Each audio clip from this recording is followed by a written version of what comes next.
Thanks for clicking on my video. Welcome to the Art Project. If you're new here, please hit the subscribe button, tap the bell for notifications on future videos, and don't forget to give it a thumbs up if you enjoy the video. So we're going to talk about Zendoodles, but not just any Zendoodles. I don't know if you've noticed, but Zendoodles, if you know anything about Zendoodles, are largely kind of girly. And so we're going to talk about Zendoodles for guys. That's right, for guys. And let's look at the definition for Zendoodle.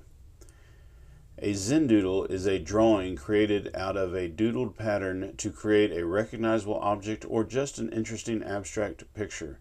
Drawing a Zendoodle can put you into a zen-like state of mind. It is calming and can be used as a mindfulness technique. This is not mindfulness. This takes a lot of thought and practice and consideration. But that doesn't mean we can't do it. We're going to jump right into it here in just a moment. First of all, I would like you to look at how girly this is. There's nothing wrong with that. I like girly. Girly's pretty and all that. But if you want to do a manly Zendoodle, well, you're going to need some of these things to start with. You're going to need a pencil, maybe. You're going to need a Sharpie pen or some kind of artist pen. You'll probably need a fatter marker like a Sharpie. And then you're going to need an eraser if you do anything with pencil, and you're also going to need, for this particular way of doing it, a pack of post-it notes. You don't have to have post-it notes. You can use regular copy paper or drawing paper or anything like that. But I'm going to use these post-it notes, and I'm going to put one on top of this grid. Now I'm using the grid underneath the post-it note to help me line up some squares. Because I kind of feel like if you're going to do a manly sort of Zendoodle, you're going to want to put it in sort of a geometric form. Now, maybe I'm wrong. You know, maybe this is just me. You let me know down in the comments if I'm wrong. But I kind of feel like geometric stuff is a little more masculine, and organic stuff is a little bit more feminine. Nothing wrong with either one. Just making an observation or something that maybe it's just me. Maybe it's just me. So for this first one, I lined up all of these squares on the intersection of the graph paper below it. And then all of a sudden I realized it wasn't coming out the way I intended. Still looks good. It could be a Zendoodle if you like it, if you want to call it that, if you want to use it. But I decided to scrap it and start over. So again, I put down a post-it note on the graph paper, lined it up with the grid, and then I began putting these squares over the intersections of the black lines. Now my post-it note's a little crooked, so my squares are a little bit crooked. I'm not trying to make perfect squares. I'm just laying them down in a regular order, each on top of the intersections. By the way, for this particular method that I'm using, it's good to be able to see through the paper. So if you do it on drawing paper, you might need to do it on a light table or a window so you can see through it better. But the post-it note is pretty transparent, and copy paper is pretty transparent. So I can see the grid from my graph paper through the post-it note. Now, as you're doing this, keep in mind that it's going to take a while. It's not meant to be done in 3 minutes. It's not meant to be done in 5 minutes, really. It's going to take you a while to do it. Believe it or not, this video is actually sped up. In some places 2 times the normal amount, and other places 8 times. So just keep in mind that doodling, drawing, all these things take time, and you need to be willing to put the time and energy into it. If you're in a class, my classes run 90 minutes. That's plenty of time to get several Zendoodles done. Once I got the squares all in a row, I began to connect them on the inside, then skip one and do the insides again. Skip one, do the insides. And then I kind of shifted over and did the same thing. Then I came back at the top and I went horizontally every other one. And then after doing every other one horizontally, I came back with a fat Sharpie and colored in the little squares in between. Now, I don't know, maybe this is not masculine.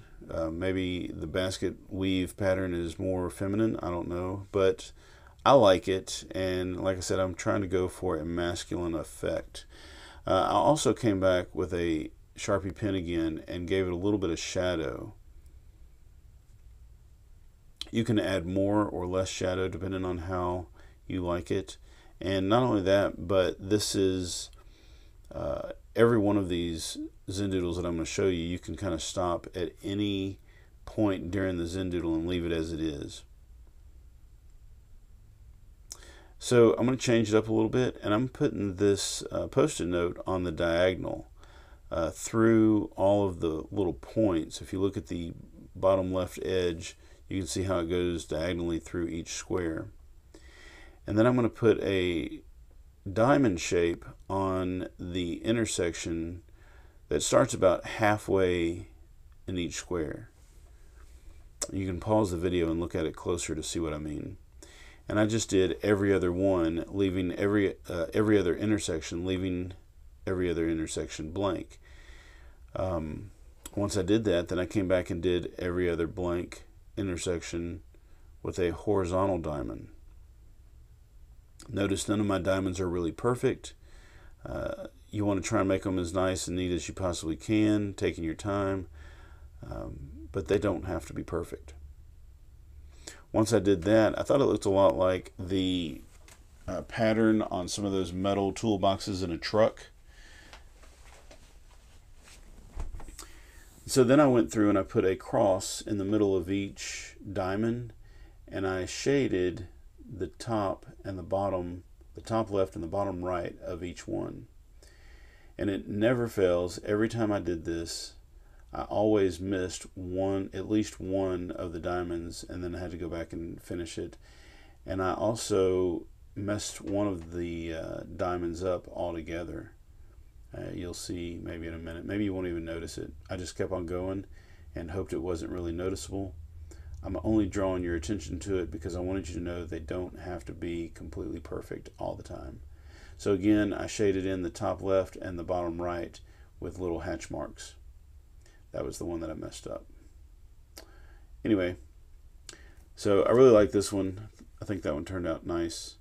And again, you can add things to this. You can make the background black. You can make some of the diamonds black, or fill in every other side black, however you want to do it. Now this one, I think, is, I don't know, almost the epitome of Zendoodle.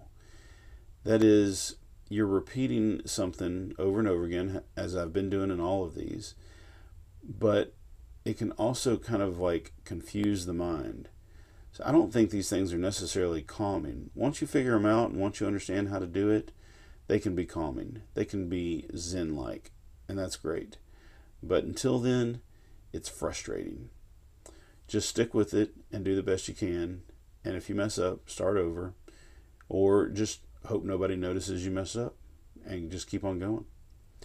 So I did a upside down L, and then a right side up L, and an upside down L, and a right side up L, and then I did a upside down backwards L, and then a backwards L, and an upside down backwards L, and then a backwards L, and so on until I got to the very end here and completed the Zendoodle.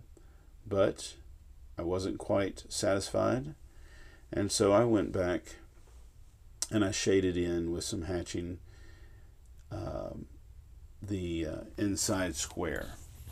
And I wanted to leave I wanted to do another pattern with this. So if you'll look at it, you'll notice all the ones that are going from the top left to the bottom right are shaded in, and the ones going from the bottom left to the top right are not shaded in. And then, of course, still not satisfied, I went back and added cross hatching horizontally, or hatching horizontally to make cross hatching. Now, one of my philosophies on Zentangles is the more that you, or Zendoodles, is the more that you add to them, the more complex they become, the more complex they become, the more amazed other people will be when they look at your Zendoodles. So just do the best you can. Remember, it's all about repetition, and that's one thing that the graph paper underneath will help you with. Also, I think the graph paper keeps everything sort of geometric, and because it keeps it geometric, it helps keep it sort of masculine. So one reason I'm saying this is because I find a lot of the guys in my class don't really like the whole Zendoodling thing. So here we are, Zendoodling for guys. In this one, I'm just kind of making stuff up as I go along. There's a lot of repeated stuff, but it's not precise. That's it. Thanks. So again, if you enjoyed the video, please give it a thumbs up and subscribe and share it on your webpage if you have one. Now it's your turn. Go make some art.